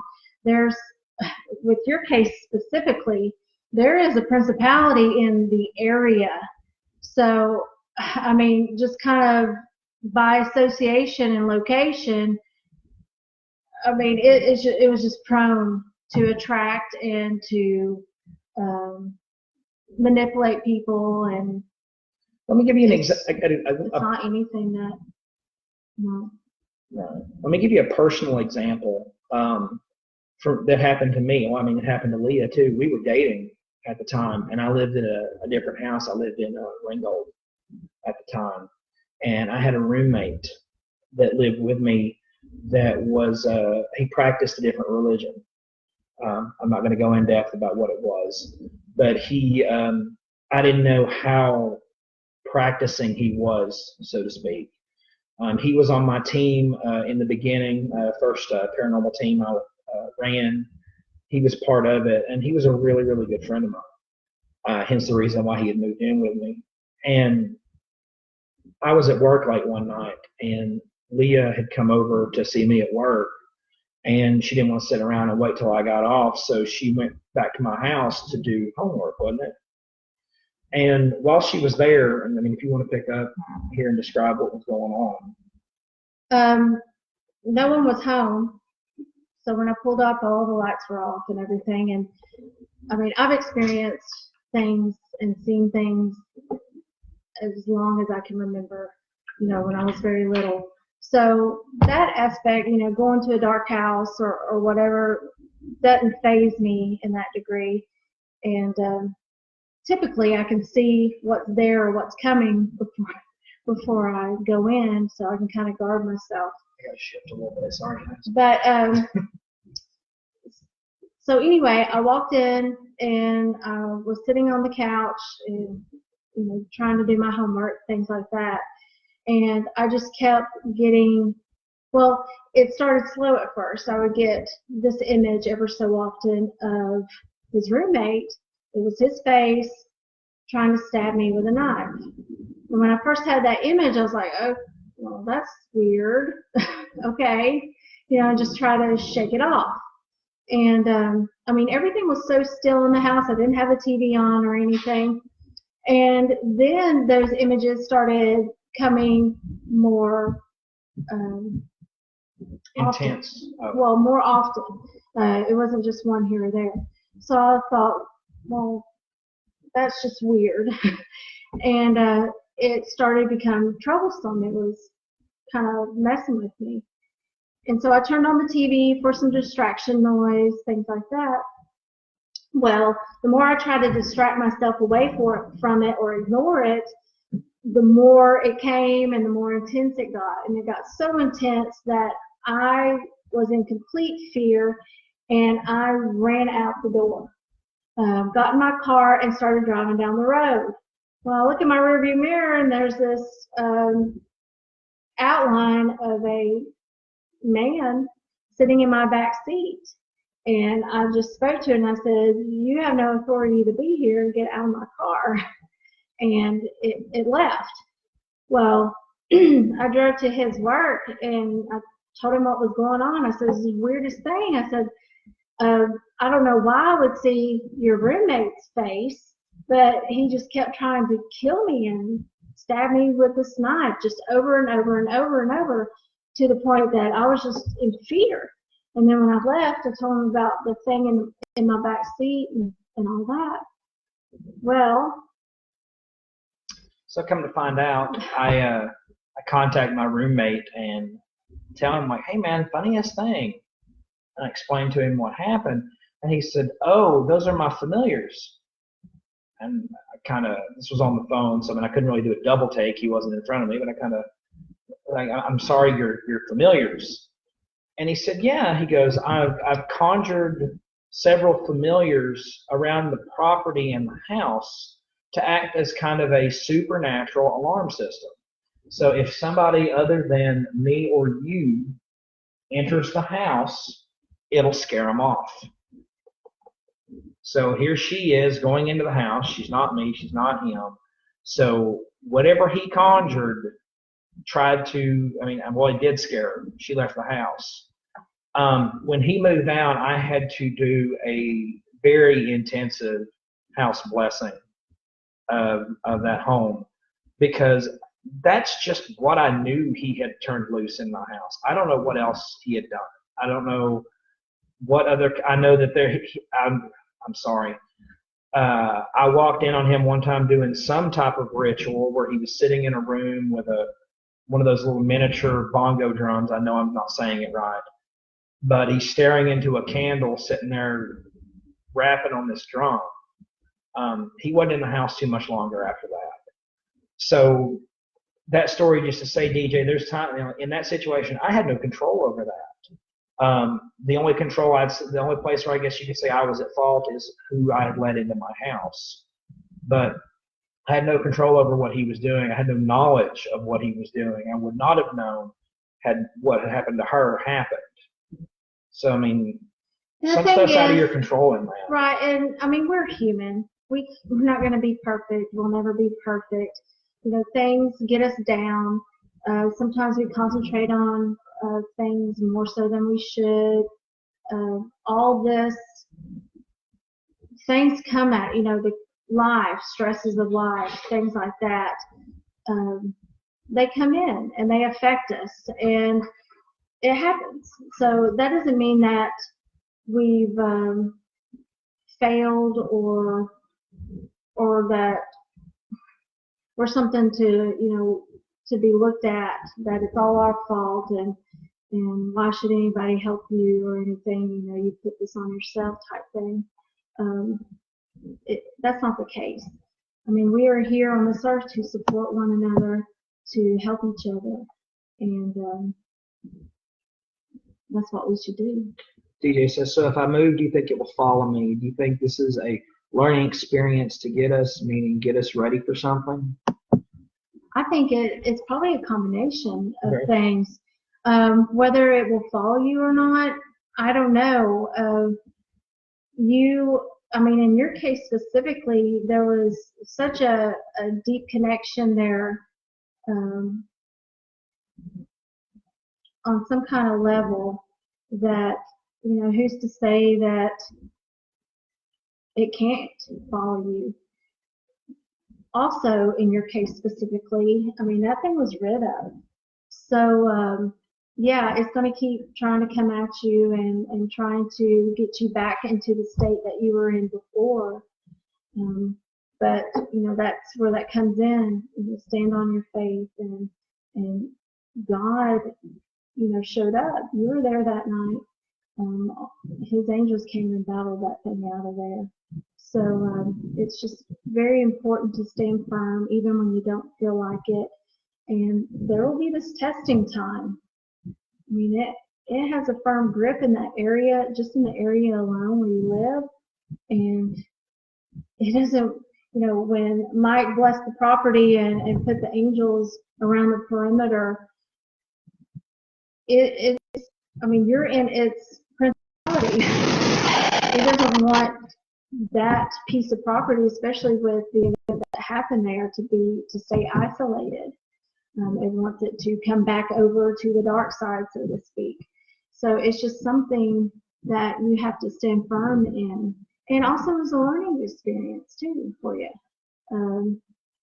I think it helped you to be reunited with your faith to a degree, or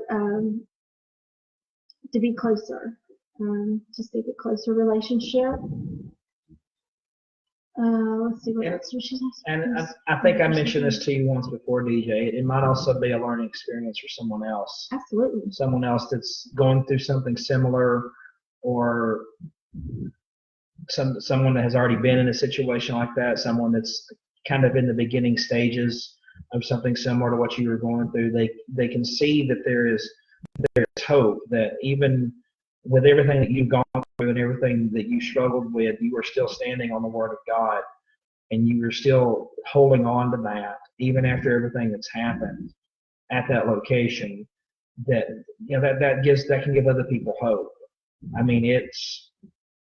I can't say. I'm not going to say what it's done for me. It's been amazing watching you since then grow in the way that you have. It almost brings a tear to my eye. Yeah, I think it was a learning experience for everyone that was there. We learned things from being with you guys. I know you learned things, and the other individuals that were there had the opportunity to learn things, and you can't really be empathetic to anyone else unless you really walk that same road. And you can either become a victim to it, or you can use it for the glory of God and show that, hey, look at all this that I actually had experienced or lived through, or that I've come through, and now look at where I am. What a testimony you have. What a blessing. I know it doesn't feel like it at the moment, but it is. One of my favorite stories of faith comes from John the Apostle. So whenever John was the last of the apostles, he was taken by the Caesar at the time, and they were going to kill him. And they decided that they were going to boil him in oil in front of a large stadium, like a Colosseum style deal, because that was what they did back in the Roman Empire. They killed people, gladiator style arena fights and stuff like that, public executions. That was just their version of the WWE and the UFC back then, because they would all get together and watch people get killed. So they took John and they put him in this pot of boiling oil. And while John was in this pot of boiling oil, John refused to die. And the whole time he's there in the oil, he is praising God, singing, praising, Can you worshiping imagine? in this boiling oil, and the entire stadium converted to Jesus. I mean, what kind of testimony is that? I'm getting chills just thinking about that. It was at that point, whenever they took him out, is when they exiled him to the island of Patmos, and that's when he wrote the book of Revelation. He got the vision and wrote the book of Revelation, which we now have today. So, I mean, sometimes your sufferings is for the greater glory. You can definitely, God can turn that into that if we allow Him to. We love you too. We love you guys. We talk about it all the time. I wish I could come up there every weekend. Right. I just miss just sitting and talking with you guys and just talking about stuff. And I'm sorry we can't astral project that now, because I mean I've proved that that's not you right. kind of killed that. Yeah. No, but I mean there's just so much I want to talk with you guys about. And man, Mary has such a wealth of knowledge that I just want to ask her about so many things and experiences that she's had, and even about her culture. I'd love to know more about the Native American culture.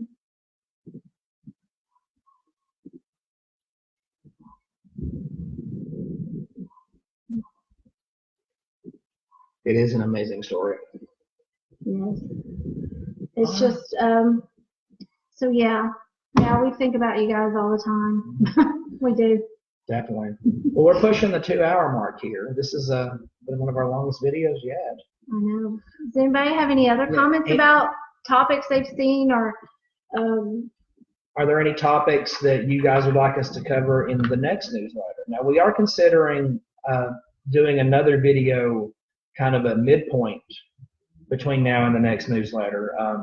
We'll try not to make them this long. I know sometimes it gets wearing on folks, and especially I guess when you hit a lot of heavy topics at once.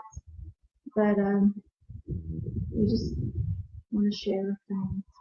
I mean, that's what we're here. That's the whole calling. It's like I was saying earlier, whenever I got into this field, I got into it just to, go in, get evidence, and then move on to the next one, and then move on to the next one. And I would never take into consideration what the people that were going through the things were going through. So that's whenever getting into church and getting right with God, I kind of realized that, at first, like Mary had mentioned, I was like, man, I'm a ghost hunter. I must be, the word that got thrown around with me was necromancer. It's like you're speaking to the dead, you're communing with the dead. I'm like, no, I'm not. I mean, I know that this is going to bust a lot of people's bubble, but I have never believed that we were speaking to people that had died and passed on.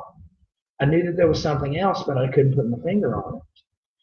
And it wasn't until, I got into, this book and actually had my eyes open to everything that I realized, this field can be used for God's glory. I've got a comment. Yeah, and I just don't see how some folks that are in the paranormal field don't have faith to stand on and to have that protection, because man, there's so much dangerous stuff that you can get on you. I mean, it's like stepping gum. Get it in your hair. If you step in gum, then you can't get it off of you. So it's just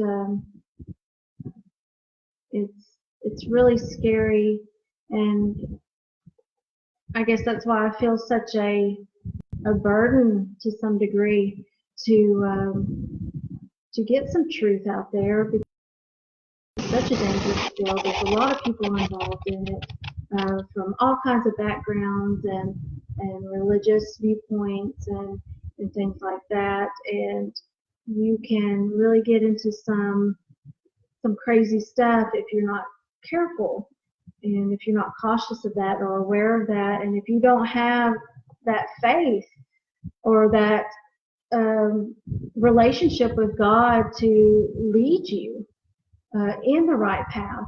you can be so easily led down the wrong way. That's the same way with giftings, like the gift of discernment. If I don't keep that in check and use it for the gift that it was supposed to be used for, excuse me, and I believe that is to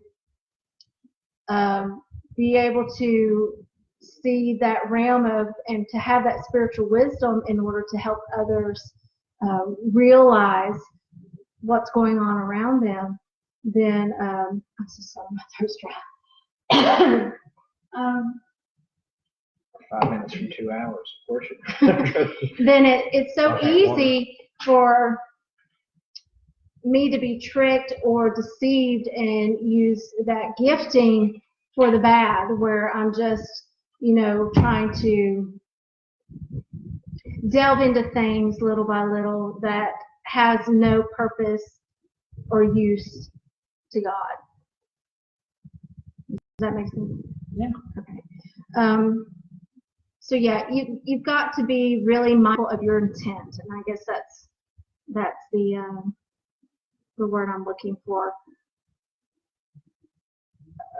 Mary had mentioned about being a paranormal investigator. I mean, definitely there's a scientific side to it, and that's where you gather that data, that evidence. I mean, how else can you rule out natural or rule in natural if you don't have that? It's just the balance of it. You've got to have a good balance where you're not one extreme to the other, or one extreme over here. You've got to really integrate and mesh the two, where your goal is to ultimately help those that are afflicted. I mean, an EVP session is a perfect example. Whenever you're conducting one as an investigator, what's your intent with it? Are you attempting to determine if something's there, what is there? Because first of all, you got to know if it's there. And if you can determine what it is and make some type of identification of it, then again, knowing your enemy, you know how to proceed further. Or are you sitting there doing it to try to ask it questions about, the other side, or, is my, dead, Aunt Betty there? Can you talk to her? Can you find out for her, what happened and whenever this and that, if we're using it to try to gain that forbidden knowledge. Or even a guidance of how you need to act or behave in the future. Right. Let me call so-and-so, or let me, have a seance or a session with, one of my family members that have passed on, so they can tell me what I need to do in this situation, or they can, do I need to buy this house, or, do I need to put my money on this lucky horse type thing. I mean, intent. It's a fine line. I mean, you have to be careful with it, because it's very easy to be drawn in. Yeah, and to fall across that line. Oh yeah. So I mean, and I hope, Mary, that helps a little bit. Like I said, it's all about the intent. You have to be able to identify your enemy, and just working with you. I mean, I know that's what we're doing. That's what we did when we were down there. So I mean, I have no doubts that you're not in any trouble with that. You got a comment? And then I mean, like I said before, we are human. We do get, our curiosity gets the best of us sometimes, and we get pulled into those situations where we kind of went over the line, or we've crossed that line. But that's the good thing. If you have that relationship with God, we say we're forgiving God. That's what I was going to say. Yeah, then I'm sure the Holy Spirit will convict you of that, and bring it to your awareness, and God forgives. We're just not like, oh, you messed up. Right.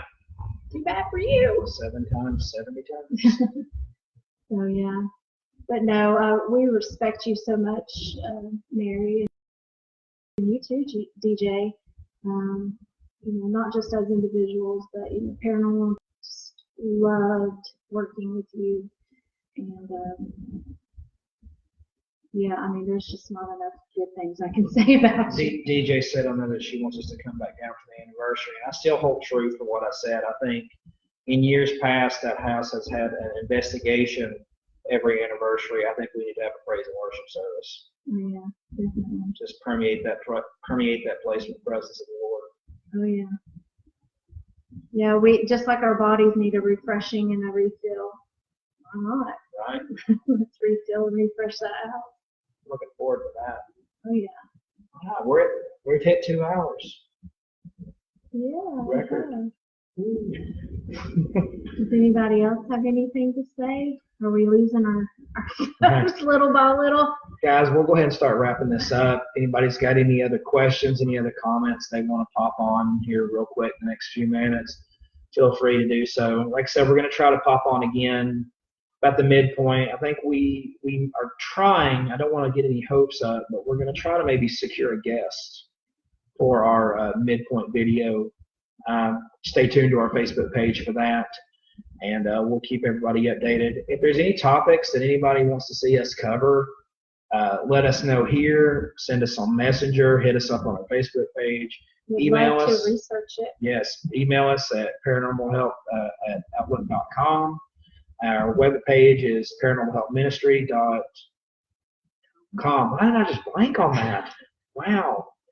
paranormalhelpministry.com.